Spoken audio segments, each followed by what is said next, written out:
Vote শেষ, শুরু bulldozer রাজ। পান্ডুয়ায় রাতারাতি গৃহহীন শতাধিক পরিবার। ভোট মিটতেই রাতের অন্ধকারে নেমে এলো বুলডোজার। হুগলির পান্ডুয়ায় একের পর এক ভেঙে গুঁড়িয়ে গেল ঘরবাড়ি, আর মুহূর্তের মধ্যে গৃহহীন হয়ে পড়লেন বহু পরিবার। পান্ডুয়া রেলপাড় এলাকায় হঠাৎ করেই শুরু হয় রেলের উচ্ছেদ অভিযান। স্থানীয়দের দাবি, নির্বাচনের আগে নোটিশ দেওয়া হলেও তখন কোনো পদক্ষেপ নেওয়া হয়নি। কিন্তু ভোট শেষ হতেই বদলে গেল ছবি। মাত্র একদিনের নোটিশ, আর তারপরই বুলডোজারের গর্জন। অনেকেই আগেভাগে ঘর খালি করলেও বহু পরিবারের পক্ষে এত কম সময়ে বিকল্প আশ্রয় খোঁজা সম্ভব হয়নি। ফলে আজ কারোর মাথার উপর নেই ছাদ, কারো ভেঙে গেছে জীবনের সঞ্চয়। চোখে জল নিয়ে রাস্তায় বসেই প্রতিবাদ জানাচ্ছেন ক্ষতিগ্রস্তরা। স্থানীয়দের অভিযোগ, ভোটের আগে আমাদের দরকার ছিল তাই উচ্ছেদ হয়নি, এখন ভোট শেষ তাই তড়িঘড়ি ভাঙচুর। ঘটনাকে কেন্দ্র করে শুরু হয়েছে রাজনৈতিক চাপানুতরো। যদিও এখনো পর্যন্ত রেল কর্তৃপক্ষের তরফে স্পষ্ট কোনো প্রতিক্রিয়া মেলেনি। এলাকায় উত্তেজনা তুঙ্গে, পরিস্থিতি সামাল দিতে মোতায়েন পুলিশ। আর এদিকে গৃহহীন পরিবারগুলোর একটাই দাবি, অবিলম্বে পুনর্বাসনের ব্যবস্থা করতে হবে। পান্ডুয়া থেকে সংকল্পদের রিপোর্ট, কেবি নিউজ বাংলা। কি বলবো বলুন, আমরা তো আমার দাদু ঠাকমা আমার মারা সব এখানে, আমরাও এখানে মানুষ হয়েছি। আজকে হঠাৎ দুবার নোটিশ দিয়ে গেছিল, আমরা জানি ভাঙবে না, মনে হয় রেলের জায়গা, রেল অতটা নিয়ে নিয়েছে, আমাদের একটু ছেড়ে দিয়েছে থাকার জন্য।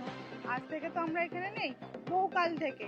এবার আজকে হঠাৎ দুদিন টাইম দিয়েছে, 50 বছরই হয়ে যাবে। 50 বছরই, তার বেশি তো কম না। আমরা যেটুকু, আমরা ছোটবেলা থেকে এখানেই জন্ম, এখানেই মানুষ হয়েছি, এইখানেই আমাদের গ্রামে হয়তো আশেপাশে বিয়ে শাদী হয়েছে। কিন্তু এই দুদিনের সময়ে তাড়াতাড়ির মধ্যে ভেঙে দিচ্ছে। এক সপ্তাহ টাইম দিতে হতো, মানুষ তো ভেঙে তুলে নিচ্ছে, তার মধ্যে দুদিনে জিসিবি ঢুকিয়ে এরকম ভাঙাটা মানে খুবই মানে একটা সাধারণ ভালো লাগছে না। মানে বাচ্চা নিয়ে এটা রাস্তায় আজকে রাতে হঠাৎ দুদিন টাইম দিয়েছে।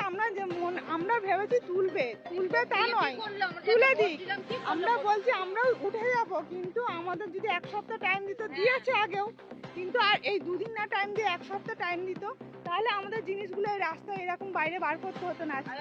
হয়তো আমরা দুদিনে মানুষ ঘর ভাড়া হোক বা একটা জায়গায় তিরপল টাঙিয়ে হোক, একদিনে মানুষ বার করতে পারে না, ঘরে ছেলে মেয়ে বাচ্চা নিয়ে মানে মানুষ রাস্তায় কি করে এই রাতের মধ্যে মানে এই রাস্তায় এই বৃষ্টিতে কিভাবে থাকবে সেটাই মানুষ চিন্তা করছে। এখন মানুষ তো কান্নাকাটি ফেলে দিচ্ছে, ও কাঁদছে কাঁদছে, কে কাকে বোঝাবার জায়গা নেই।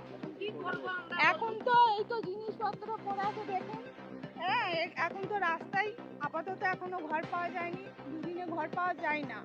হ্যাঁ, আর আমাদের এখনো ঘর বাড়ি তৈরি করিনি। হ্যাঁ, মানে এইখানেই আমাদের এইটুকু সার আছে। এবার তার মধ্যে এখন দেখা যাক সরকারে কি করে। এখন একটাই মানে ওরা বলছে যে রেলের জায়গা ছাড়তে হবে। আমার নাম শাহানা রাবি। কি বলবো, সাধারণ গরিব মানুষের ক্ষতি হলো, তারা করে খেত, তাদের যা এখন অবস্থা, মানে কান্নাকাটি, ওখানে গাদা মেয়ে ছেলে ভাগার পাড়া, মানে ওখানেও কান্নাকাটি চলছে। সাধারণ গরিব মানুষ একবারে রোজ খেটে খাওয়া মানুষ, এরা কোনো জায়গায় নেই, এদের কিছুই জমি জায়গা কিছু নেই, একদম বাস্তুহীন, মানে ওদের একদম লাচার লোক। তার জন্যে সরকার এখন তো এলোই না, তার আগেই মানে এই অবস্থা রেজাল্ট, মানে সাধারণ গরিব মানুষের খুব ক্ষতি হলো। যে ক্ষতিটা, এটা কারোই ভালো হবে না, ওপরওয়ালাও ভালো করবেন, এটা ঠিক হয়নি, একদম খুব খারাপ হয়েছে। সাধারণ গরিব মানুষগুলোর জন্য করা হোক কিছু, এটা সরকারের কাছে আমার আবেদন থাকবে। কত বছর ধরে দোকান ছিল? কেন অনেক, মিনিমাম আমরা বাচ্চা থেকেই দেখছি, আমাদের বয়স 48 বছর, তাহলে আমার বাপেদের আগে থেকে ছিল, তাহলে মিনিমাম ধরুন এখানে 50 বছর 55 বছর ধরে ছিল। এখন কি করবে? কি করবো এখন দেখা যাক, মানুষের কথা মানুষ লড়বে, মানুষ একত্র হবে, মানুষের সরকার মানুষের জন্যে, তাতে কেন্দ্র সরকার হোক রাজ্য সরকার হোক, যাই আছে মানুষের জন্য আছে। এখানে মানুষ ছাড়া কিছু হয় না, মানুষগুলো অসহায় হলো, আর কি হলো, আর কিছুই হলো না। বাচ্চা এখন কোথায় থাকবে, সব বেঘর হলো। ভোট মিটতিয়ে এরকম পদক্ষেপ ভোট নিয়ে কি বলবো, এখন এই পলিটিক্যাল যা হলো, মানে তাতে ভোট মিটলো, আর 2 তারিখেই হলো, 2 তারিখেই মানে ভেঙে দিতে হবে। সাধারণ গরিব মানুষ, তাদের কিছু নোটিশ ফোটিশ 2-1 টাকা একদিন দিয়েছে, তার একদিনের মধ্যে 2 তারিখের মধ্যে 1 তারিখে নোটিশ, 2 তারিখে ভাঙা। খারাপ হলো, যেটা হলো ঠিক হলো না, এটাই বলবো, আর কি বলবো, সাধারণ মানুষ বিচার করবে। কিসের দোকান ছিল আপনার?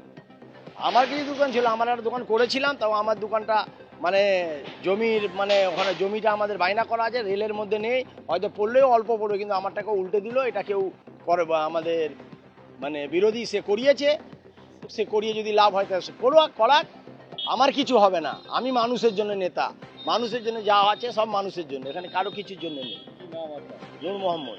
আমি এখানকার পঞ্চায়েত মেম্বার আগেও ছিলাম, এখনো আছি। মানুষ আমাকে জনগণের প্রতিনিধি করেছে, যা লড়বো মানুষের জন্য লড়বো। এটা আমার খুব খুব খারাপ লাগলো যে এরম মানুষগুলো অসহায় হয়ে গেলো। এই মানুষগুলোকে তো এত এত লক্ষের টাকা ওপরওয়ালা দিয়ে রেখেছে, এরাই তাহলে কোনো জায়গা কিনে এদের বসিয়ে দিক। অনেক পুঁজিপটিরা আছে, খালি মুখে বললে বললে হবে না কি আমি নেতা। মানুষের জন্য করতে হবে, মানুষের ভালোর জন্য চাইতে হবে, তবে নেতা। তাতে যে টেবিলটাই হোক সব মানুষের জন্য, সব মানুষের জন্য। এই মাসুম বাচ্চা ছোটো ছোটো বাচ্চা ওখানে কান্নাকাটি করছে, কেউ কাঁথা নিয়ে ছুটছে, কেউ লেপ নিয়ে ছুটছে, কেউ অমুক নিয়ে ছুটছে, টাইম নেই। কি করবে বাড়ি, মানে মহিলারা এখানে ওখানে পালাচ্ছে। এই বলে আমি আমার বক্তব্য শেষ করলাম। কি নাম আপনার? আমার নাম নূর মোহাম্মদ।